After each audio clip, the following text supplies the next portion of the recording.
제4절 윗바사나 수행 1. 왜곡된 현실. 우리의 눈은 사실상 실체를 볼 수 없다. 시각적 정보뿐만 아니라 청각과 후각을 비롯한 모든 감각은 뇌 속에서 상상으로 그려낸 허상이다. 가령 망원경으로 먼 산을 볼 때 보는 주체는 망원경이 아니라 우리의 눈이다. 망원경은 보는 것에 도움을 주는 보조장치일 뿐이다. 마찬가지로 눈은 망원경처럼 시각적 도구일 뿐이며 진짜 눈은 뇌에 있다.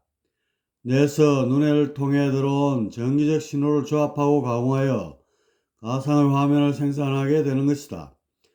뇌에서 시각적 화면을 만들기 위해서는 수십 군데의 협력이 필요하다. 가령 색을 만드는 곳에서부터 가장자리를 인식하는 곳, 모양을 구별하는 곳, 정지된 화면을 연결하여 움직임을 만드는 곳, 명암을 구분하는 곳 등등 밝혀진 곳만 무려 30여 군데에 이른다. 이 가운데 한 곳이 고장나면 그 부분만 인식할 수 없게 된다. 그래서 본다는 것은 눈이 아닌 뇌의 인식 기능으로 정의된다. 우리가 보는 모든 것들은 실제 세계에서는 존재하지 않으며 이런 이유로 최근 들어 현실 또한 꿈의 일종이라고 말하는 과학자들이 부쩍 늘어나고 있다.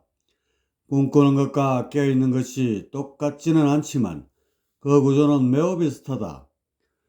꿈은 기존의 재료에 상상을 더해 이미지를 그리는 것에 비해 현실은 좀 더 구체적인 재료에 기존의 정보와 상상을 더해 이미지를 만든다는 차이가 있다.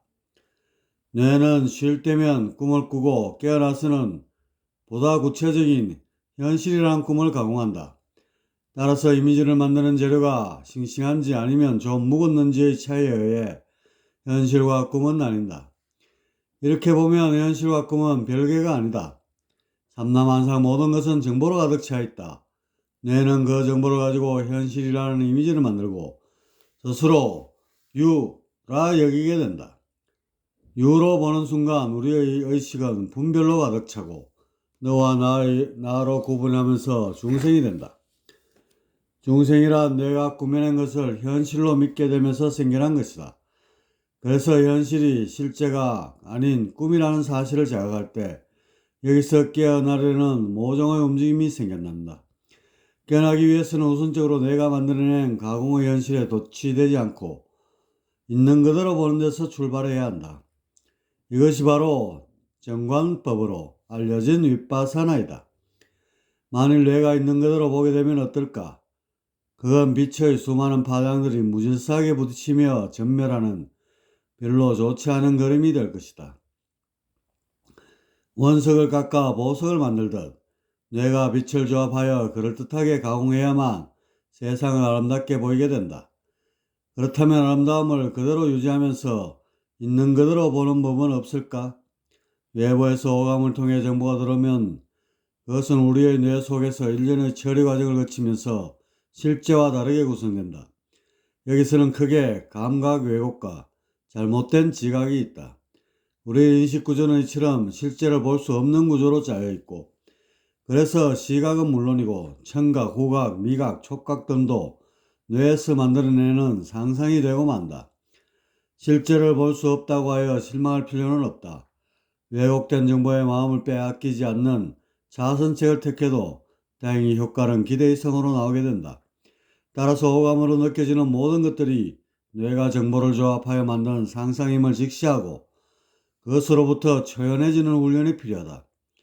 이렇게 되면 삼라만상의 실체가 정보라는 사실이 가슴에 와닿으면서 불식중 분별적 사고에서 정보적 사고로 바뀌게 된다. 이렇게 해서 외계의 실체가 유가 아닌 정보라는 사실을 깨닫게 되면 인간의 의식 구조와 사고체계가 송두리째 바뀌면서 우주적 대화로 거듭나게 된다. 물리학자들은 실제의 기초는 정보라고 한다. 하지만 이 말은 엄밀히 말해 초점이 빗나갔다. 실제의 기초가 정보가 아니라 실제 자체가 정보이기 때문이다. 삼라만상 모든 것이 정보를 토대로 만들어진 것이 아니라 정보 그 자체로 존재하고 변화한다는 인식의 전환이 필요하다. 2. 심식광구. 구도에 있어서 어떤 수행을 어떻게 해나가야 하는가? 본거에서는 이 점에 대해서 밝히고자 한다. 이미 인류의 위대한 스승인 석가불이 가르침을 남긴 마당에 구태여 다른 것을 찾을 필요는 없다. 다만 그분의 가르침 중 적잖은 부분이 왜곡되거나 본질이 감춰져 있는 상태이니 그것을 바로잡아 수행의 본으로 삼는 것이 좋겠다. 여기에 단군왕금으로부터 전해 내려오는 태극선법 같은 선도 수련을 적절히 가미한다면 금상첨화이고 말이다. 그렇다면 붓다가 내린 수행의 정법은 무엇인가? 그건 윗바사나이다. 여서의 어의는 세상을 있는 그대로 본다는 뜻이다. 자신의 주관적 견해를 섞지 않고 세상을 현상 자체로만 인식한다는 것이다. 이렇게 수행하다 보면 외계와 내면의 경계가 모호해지면서 고요한 선정에 이르게 된다. 윗바사나는 붓다가 남긴 가장 중요한 수행법임에도 그 오묘한 이치를 알 수 없는 수행자들에 의해 외면을 받아왔다. 특히 대성불교에서는 소성의 무리들이 행하는 낮은 단계의 수행이라 하여 손가락질을 하기도 했는데 이는 윗바사나에 대한 무지타실이라. 윗바사나를 한자로 표현하면 정관법이다. 바르게 보는 수행이란 뜻인데 글자만 봐서는 너무 간단하여 여기 어떤 심오함이 숨어 있어 보이지 않는다. 하지만 인류 역사상 어떤 수행법보다도 뛰어난 메커니즘을 지니고 있다. 그 비밀을 하나씩 들춰내보자. 윗바사나가 다른 참선이나 명상들과 다른 점은 오로지 1차 생각만을 쓴다는 것이다. 그리고 결코 과거와 미래를 떠올리지 않고 현실만을 바라본다. 그래서 언제나 눈을 살포시 뜨고 수행하며 속세에서 수행해도 그다지 걸릴 바가 없다. 그렇다면 왜 윗바사나는 제2, 제3의 생각을 경계하고 현실만 바라볼까? 제2, 제3의 생각은 자신의 이로움에 관한 생각들이다. 생각은 일어날수록 자신에게 유리한 것들로만 가득 채워지게 되는데 이것이 분별이고 번뇌망상이다. 물론 사리를 억누르고 공리에 관계된 생각만 일으키면 꽤나 아름다울 수 있을 것이다. 하지만 윗바사나에서는 아무리 좋은 생각이라도 인정하지 않는다. 좋은 꿈이든 나쁜 꿈이든 꿈인 것은 마찬가지인 까닭이다. 그리고 사실상 좋은 생각에도 사리가 감춰져 있는 경우가 허다하다. 옛 역사를 들춰보면 온갖 악행의 근원에는 사회와 민족, 나아가 인류를 위한다는 대의 명분이 예외 없이 들어있다. 전쟁사를 봐도 그렇고 종교사를 봐도 그렇다. 아름다운 청사진을 내걸고 수많은 악행을 저질러 왔던 것이 부정할 수 없는 역사이다. 오늘날도 이처럼 남을 위한다는 사람들에 의해 저질러지는 폐악은 셀 수 없이 많다. 이런 것을 보면 생각이란 것이 얼마나 종잡을 수 없는지 알 법하다. 천길 물속은 알아도 한길 사람 속은 모른다는 말이 괜히 있는 것이 아니다. 생각이란 것은 많으면 많을수록 그 청사진은 자신의 이익을 중심으로 짜게 된다. 청사진에 남과 이웃, 사회와 인류를 넣어도 그것은 자신의 이익을 위해 근사하게 포장한 것에 지나지 않는다. 그래서 양주는 위화설을 통해 세상을 이롭게 하려는 무리들의 사악한 본심을 경계하기도 했다. 양주, 중국 전국시대의 학자, BC 440년경부터 BC 360여년경까지 대의 명문에 감춰진 위선을 지적하며 제 자신을 먼저 돌아볼 것을 주장했다. 노장 사상을 한층 더 발전시킨 공로가 있다. 붓다 역시 이 점을 꿰뚫어 보았다. 그는 생각이 만든 문제는 생각으로서 해결할 수 없다는 사실을 알았다.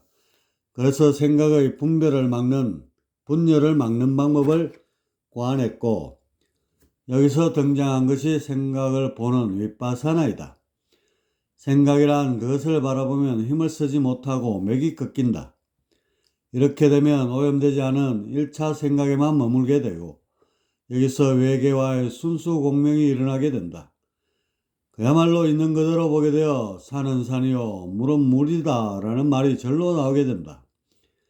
이런 윗바사나의 법방을 심식 광구로 한다. 호흡을 깊게 고르게 하면서 외계의 정보가 들어오는 입구를 보라는 뜻이다. 눈두덩이 마치 동굴의 벽처럼 느껴지도록 하면서 외계를 바라보면 생각들이 이상하게도 힘을 쓰지 못한다. 생각이란 것은 외계의 정보가 들어오는 족족 미친 듯이 일어나게 되는데 그것에 동조하지 않음으로써 제2, 제3의 생각을 차단하는 것이다. 이처럼 윗바사나는 아무런 의도가 없이 그냥 본다. 의도가 없기에 이익 추구에 대한 욕심이 약화되고 그만큼 생각은 안정된다. 그러다가 더욱 생각이 잦아들어 외계와의 구분이 모호하게 되면 무라일체가 되어 분별의 경계가 수그러든다. 분별의 한계가 거칠수록 삼라만상이 하나라는 일체의식이 삭트고 여기서 깊은 선정에 잠기게 된다. 그리고 선정의 궁극에 이르러 분별의 꿈에서 깨어날 때 비로소 실존의 진리를 깨달아 성불하게 된다. 3. 번뇌망상. 수행이란 생각과의 싸움이다. 생각과 싸우려면 뭔가 마땅한 무기가 있어야 하는데 오직 하나 있는 것이라고는 생각밖에 없다. 따라서 생각을 가지고 생각과 싸워야 하는데 그래서는 백전백패이다. 타깃으로 정한 생각을 때려 눕히는 즉시 무기로 썼던 또 다른 생각이 그 자리를 대신하는 까닭이다. 생각이 꼬리를 물수록 번뇌와 망상은 더욱 가열차게 번진다. 이는 마치 흙탕물을 맑게 하고자 나뭇가지로 휘휘 젓는 것과 같다. 생각을 줄이기 위해서는 1차 생각만 하고 제2, 제3의 생각으로 분화하는 것을 막아야 한다. 하지만 이것이 생각대로 되지 않는다. 생각의 문제는 생각으로 해결할 수 없다. 그래서 생각을 훈련시켜 생각이 일으키는 분별의 문제를 해결하려는 수행엔 한계가 있다. 이 점을 가리켜 용화선에서는 문제구조라고 한다. 문제를 문제로 해결을 하려 함으로써 문제가 되풀이되는 구조라는 뜻이다. 생각을 훈련해서 생각의 문제를 해결하려 하면 오히려 생각의 면역력만 키워주는 꼴이 된다. 사회에서 소위 잘 나간다는 사람들을 보면 대체로 은행이 유연하고 원만한 경우가 많다. 그래서 남들과의 부딪힘이 적고 매사에 덕이 묻어난다. 그런데 이들 중 상당수가 생각의 반복된 훈련에 의해 가공된 경우이다. 그들은 자신의 이익을 극대화하기 위해 어떻게 생각하고 처신해야 하는지를 누구보다 잘 알고 있다. 그래서 남들보다 몇 보 앞서 나갈 수 있게 됐다. 하지만 이런 무료의 사람들은 그들의 겉에 흐르는 덕망에 반비례하여 내면의 아집은 더욱 강하게 굳어 있다. 처세를 위해 생각을 너무 많이 하다 보니 자아에 대한 집착이 더욱 왕성해진 탓이다. 꼭 일치하는 것은 아니지만 대체로 생각이 많을수록 아집의 정도는 세진다. 이렇듯 생각을 훈련시켜 생각이 일으키는 문제를 해결하려는 것은 마치 물을 부어 다른 물을 빼내려는 것처럼 실속 없는 방법이다. 어느 선까지는 처세에 도움이 되겠지만 인생 문제의 근원적인 처방은 될 수 없다. 중생은 한 생각에서 비롯됐다. 따라서 그 한 생각을 걷어내면 부처이다. 다만 그 일이 그렇게도 어렵고 힘들다. 왜 그런가? 바로 한 생각을 걷어내는 즉시 다른 한 생각이 그 자리에 들어차기 때문이다. 그렇기에 생각을 덧붙이지 말고 애초부터 있던 생각이 정발할 때까지 기다리는 편이 낫다. 생각이란 생각을 에너지로 삼아 분열하기에 생각을 보태지 않고 바라만 보면 그 에너지는 꺾인다. 이렇게 되면 오감을 통해 들어온 생각이 1차 화면을 띄우고는 조용히 사라지게 되는데 이 상태를 순수 공명이라 한다. 있는 그대로 바로 보는 것이다. 도가에서 역설하는 무위자연의 경지가 여기서 크게 벗어나지 않는다. 이처럼 생각을 더하지 않고 일어난 생각이 말라가는 것을 옆에서 잠자코 구경하는 것. 이것이 윗바사나이다. 붓다가 남긴 불도의 참된 법방이다. 4. 윗바사나의 수행체계. 그럼 윗바사나 수행의 과정을 조목조목 짚어보자. 첫째, 윗바사나에 입문하기 위해서는 반드시 고의 과정을 넘어야 한다. 여기서의 고란 인생살이의 고달픔을 말하는 것이 아니다. 이것은 자신이 시간과 공간이 만든 감옥에 갇혀 있음을 자각하는 데서 오는 고이다. 시공에 갇혀 답답히 지내다가 소리 소문 없이 사라져버릴 피조물의 한계를 통감하는 것이다. 사적 지위와 가진 재산에 상관없이 인간이면 누구나 죽음 속으로 사라질 것이다. 이 점을 상기하면서 뼛속까지 울리는 시공의 압박을 느껴야 한다. 그래야만 시공의 감옥에서 벗어나고픈 발언이 생기고 그것을 동력으로 삼아 윗바사나는 출발할 수 있게 된다. 자, 이제 자신의 처지를 떠올려보자. 윗바사나를 시작할 만큼의 고가 모여졌는가? 이것이 약한 상태에서 출발하면 그만큼 성과도 적을 것인가? 내면이 크게 동할 때까지 고의 화두를 풀어보라. 둘째, 고의 단계에서 만반의 준비가 됐다면 이제 윗바사나 수행에 들어가 보자. 먼저 할 것은 고를 느끼고 고를 즐기는 것이다. 고란 폐쇄적 정보에 반응하여 나타나는 불안정한 심리 상태를 말한다. 여기에서 애써 벗어나려 하지 말고 시시각각 조여오는 폐쇄 정보를 바라보며 즐겨라. 하루 일과를 떠올려보자. 자신에게 스트레스를 주는 많은 요인들이 있을 것이다. 그것들은 모두 폐쇄 정보를 몰고 오는 대차항수들이다. 이런 대차항수들이 자신을 공격할 때 여기에 반응하지 말고 바라보라. 예보의 공격이 가해질 때 그 공격을 대차항수로 치환하여 한 생각 떠올려라. 그러면 이상하게도 제2, 제3의 생각으로 분열되는 정도가 줄어든다. 그만큼 스트레스도 덜 받게 된다. 이렇게 시시각각 들어오는 폐쇄적 정보를 대차항수로 치환하여 바라보면 나중에는 이 자체를 즐기게 된다. 이것을 집이라 한다. 대차항수가 자신을 향해 집중되는 것에 초연하게 되는 단계이다. 아마 일생 동안 이 과정을 뛰어넘기도 쉽지 않을 것이다. 이렇게 고와 집의 단계에서 대차항수로부터 자유롭게 됐다면 이제 세 번째 과정으로 넘어가자. 바로 멸의 과정인데 지금부터가 꽤나 난해하다. 집의 단계에서 대차항수를 초월하는 수행을 했다면 멸의 단계에서는 대차항수 자체가 성립되지 않도록 구조적으로 접근한다. 무슨 말인가 하면 대차항수의 뿌리가 되는 아집을 공략한다는 것이다. 앞서 설명했듯이 아집은 어떤 훈련을 통해서 뿌리를 뽑을 수 있는 것이 아니다. 아집이 둥글둥글하게 되면 한층 교묘해져서 뽑기가 더욱 힘들게 된다. 그렇다면 아집의 뿌리는 무엇일까? 그것은 자신에게 유리한 것을 감지하는 생각의 흐름이다. 무엇이 자신에게 진실로 이익이 되는지를 계속해서 따져나가는 에너지이다. 그렇기에 아집을 캐내려 하면 강한 반발에 부딪히게 된다. 이는 아집이 없어지면 이익을 얻을 수 있는 방법이 근원적으로 없어지고 여기서 존재 자체의 파멸로까지 이어진다고 굳게 믿고 있기 때문이다. 윗바사나에서 고와 집의 단계에서는 자신의 이익을 따지는 심리가 동력이 되어 진행됐다. 시공의 감옥에서 벗어나는 것이 자신에게 유리하고 또한 대차항수들로부터 초연한 것이 스트레스도 덜 받고 남들과도 원만히 지낼 수 있으니 다다익선이라고 판단한 것이다. 하지만 멸의 단계에선 이익을 따지는 심리를 지워버리는 데서 시작한다. 그것을 이루기 위해서 자신이 원하는 이익, 바람, 기대, 희망, 원력 따위를 모두 내려놓아야 한다.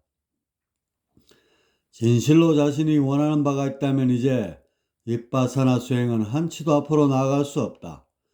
그것이 소박한 꿈이든 거창한 사업 계획이든 아니면 인류 평화를 위한 원대한 사명이든 어떤 것에 관계없이 윗바사나 수행은 막을 내린다.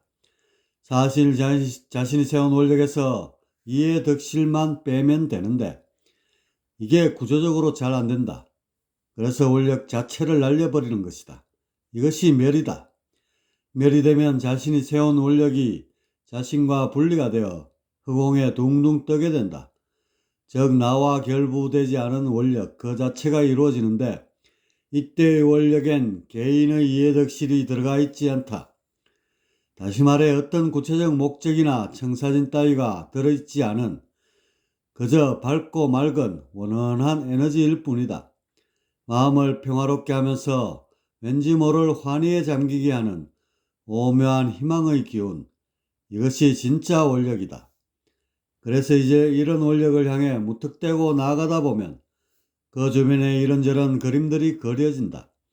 이때의 그림을 창조라 한다. 창조는 원력의 에너지를 먹으며 형성되는 작품이며 열매이다. 이런 환희의 에너지 그 자체의 원력에 어떤 구체적 목적을 삽입하면 무거워지면서 다시 자아에 붙게 된다. 부지불식 중 개인의 이익이 첨가되는데 이것이 꼭 나쁜 것만은 아니다. 원력을 높였다 낮췄다 자유자재로 할 수만 있다면 이것보다 이상적인 상태는 없을 것이다.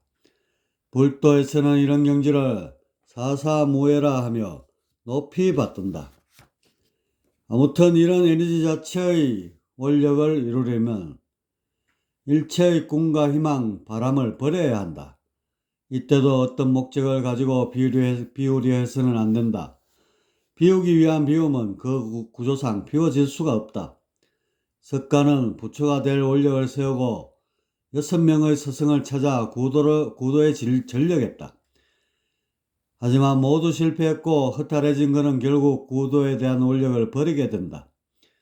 우유죽 한 그릇으로 허기를 채우고 보리수나무 아래 앉은 석가에겐 일모의 꿈도 청사진도 원력도 없었다. 그는 아무런 생각도 없이 그저 그렇게 앉아만 있었다. 여기서 석가는 인류사상 가장 위대한 깨달음을 얻게 된다. 석가의 대각은 원력을 버리면서 시작됐다. 부처가 되고자 한 위대한 원력을 지워버림으로써 시공의 벽을 완전히 해탈하여 대자유인이 된 것이다.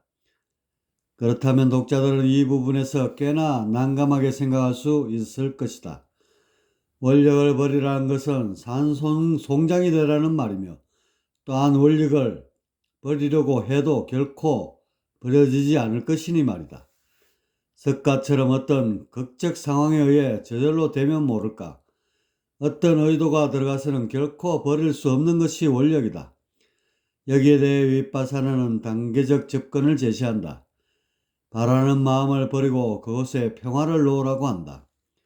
마음이 평화로운 상태, 즉 열발을 가장 상위에 놓고 그 외의 바람이 일어나면 대창수로 치환하여 그 삭을 죽이는 것이다. 오로지 내 마음이 편한 상태만 바라보라. 평화는 어떤 이익이 껴서 이루어지는 것이 아니다. 평화란 그 자체로 아집과는 동떨어진 개념이다. 당신의 모든 의식을 평화로 향해 흘러가게 하라. 대인관계이든 사업이든 수행이든 모든 것들이 마음의 평화를 향하는 쪽으로 흐르면 아집은 그 뿌리를 점점 드러내게 될 것이다. 그래서 마음의 평화가 깨지지 않고 오래도록 지속되는 상태가 된다면 당신의 멸의 수행에 있어서 일정 경지에 도달한 것이다. 기대, 희망, 꿈, 원력 같은 온갖 종류의 바람들이 거의 일어나지 않고 생각들이 오로지 마음의 평화만을 향해 흘러간다면 이제 당신은 도가에서 강령으로 삼고 있는 무의이와의 경지를 터득한 것이다. 이렇게 되면 당신이 평화를 위해 표현하는 모든 것은 창조가 된다. 이때부터 멸의 단계를 마치고 도의 단계로 넘어가게 된다. 진정한 창조는 마음의 평화에서 나온다. 평화 위에 어떤 바람이 그려진다면 그것이 참된 원력이다. 평화를 향해 나가면서 나오는 모든 발자취는 창조가 되어 눈부신 아름다움을 자아내게 할 것이고 여기서 당신은 마음의 평화뿐만 아니라 감동과 가치라는 부산물까지 얻게 될 것이다. 이렇게 해서 평화와 창조 그리고 가치가 삼합하게 될 때 당신의 평화는 거듭날 것이다. 그리고 이것이 궁극에 이르러 열반이 될 것이다. 열반에 머무르며 창조를 즐기는 당신이 곧 부처이다. 정리해보면 윗바사나는 고, 집, 멸도의 과정을 거쳐서 완성하게 된다. 고에서 시공의 제약에서 오는 피조물의 한계를 느끼고 집에서 폐쇄 정보들을 바라보며 그것으로부터 자유를 이루고 멸에서 온갖 종류의 바람들을 없애 평화를 향해 흐르게 한다. 그리고 평화를 향한 행진에서 발생하는 창조의 세계에 푹 빠져들므로써 열반의 경지에 오르고 여기서 도를 완성한다. 윗바사나는 무수행의 바탕이며 외도로 흐르지 않고 곧장 열반에 이를 수 있는 정법이다.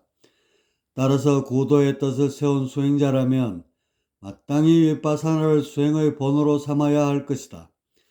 나를 가치 있게 하는 지혜를 불도에서는 반야라 한다. 반야란 어떤 것이 나에게 유리한 것인지를 바로 아는 견식을 말한다. 따라서 반야는 나를 이롭게 하는 방향으로 인도하게 된다. 그 방향이 바로 깨달음이다. 깨달음이란 피조물이 지닌 시공의 한계에서 벗어나 실존화하는 것이다. 쉽게 말해 피조물에서 조물주로 거듭나는 것이다. 세상에 이것만큼 더 이로운 것이 있을까? 흔히 실속을 차리라는 말을 한다. 진짜 실속은 깨달음의 길을 가는 것 외에 없다. 돈을 산더미처럼 쌓아놓고 살든 무소불위의 권력을 휘두르며 살든 깨달음의 길을 걷지 않으면 그 결말은 허무일 뿐이다. 시공의 압박에서 오는 두려움에 떨다 물거품처럼 허망하게 사라질 것이다. 어쩌다 종교라는 진통제를 맞아 고통을 일순 견뎌낸다 해도 약효가 빠진 뒤에 오는 더 큰 고통에 신음하며 비참한 최후를 맞이하게 될 것이다. 깨달아 온전한 상태가 되는 것보다 소중한 가치는 존재하지 않는다. 깨달음, 그것을 구하고 또 구하다 보면 그것이 원인이 되어 그에 따른 인과를 불러올 것이다. 시간의 추이와 상황의 변화에도 흔들리지 않는 건강 발언을 세운다면 기필코 인과에 의해 깨달음이 일어날 것이다. 깨달음, 그것은 저 멀리 있는 것이 아니다. 그대가 바라보는 눈만 살짝 바꾸면, 아니 분별의 습성만 살짝 걷어내면 그곳에 또 다른 자신이 허공 속에 숨어서 청정한 눈빛으로 세상을 바라보고 있음을 목도할 것이다. 우주 삼라만상을 한 몸으로 삼고 있는 현묘한 그 눈빛, 그것이 바로 실존이며 절대이며 부처이다. 바로 당신의 진짜 모습이니 가고 오는 것도 없이 영원히 존재할 것이며 무한한 변화로 창조를 이루며 열반에 머무르게 되리라. 당신은 본래 부처인데 다만 지금 자신이 부처라는 사실을 깜빡 잊고 있을 뿐이다.